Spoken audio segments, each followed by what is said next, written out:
R squared is one of my favorite uh, benchmarks. And I doubt my old securities mentor is watching. I haven't talked to him in a long time, but he taught me this. R squared is the percentage of the return is attributed to the market. So in this case, 92.4 for 3 years, 90.85 is 5 years, 89.9, 10 years. So it's trending that more and more of the return is coming from the market, not necessarily the management. But the inverse means that 10% of those returns are coming from the management of the fund. It used to be back in 2007 when I was selling this fund, it was like 0.56.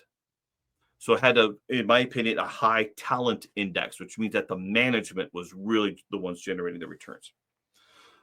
So again, that's one of my favorite statistical things to look at. Standard deviation measures the dispersion or the volatility of an investment return from the average return. So how volatile is it? Providing insight to the investment's risk with higher values indicating greater variability in returns. So standard deviation, 12.09, 12.61, 10.38. It is what it is. It's actually a little bit lower return, but I haven't really ever figured out how to read standard deviation. Let's go to the last two, the Sharpe ratio.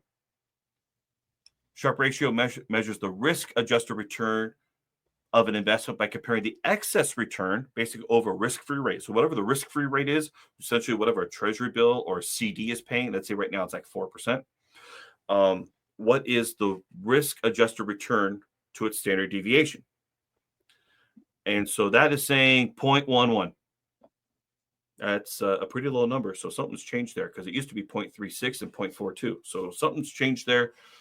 I don't know how to read all that. The trainer ratio is it measures risk-adjusted return of investment comparing the excess return over the risk-free rate like before, but we're comparing it to the beta as opposed to the standard deviation.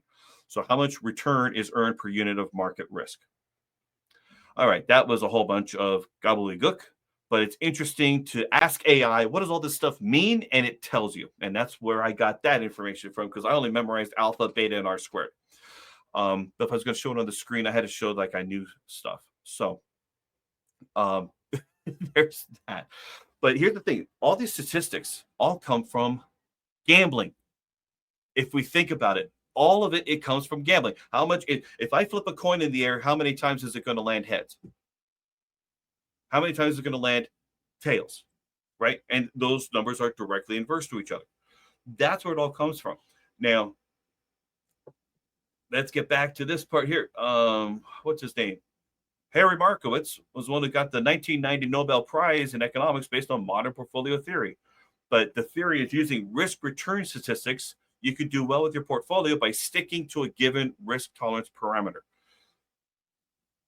And you just stay the course. That's what he's talking about. Well, it's also assuming that nothing changes year to year.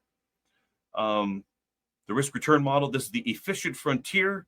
It's in concept only, but basically, if you had a portfolio R, you're taking a given level of risk. You want to earn the returns of Q, which is right here, right there on the line. You should be earning more. If you're taking even more risk, if you have a portfolio of U or T, you want the returns of S. You want to optimize the returns for the amount of risk you're taking. That's the idea. Taking all of that I like these scattergrams. Usually a lot of pages have them. Yahoo Finance does not, unfortunately. But like this was a 1-year example. This is a mutual fund compared to an S&P 1500 index, not the 500 index, the 1500. And this has a higher risk, higher return compared to that benchmark. I like that one because at least you're being compensated well for that over the 1 year. This is a 5-year example, and I know it's too small, and this is an old presentation, but I still have it. This is compared to the Russell 3000, I think. But look at this fund way up here. Less risk, higher return compared to that fund. Sign me up for that all day long, assuming that this fund was originally in my risk tolerance. I want less volatility, higher return. It does exist. It's the value investing component.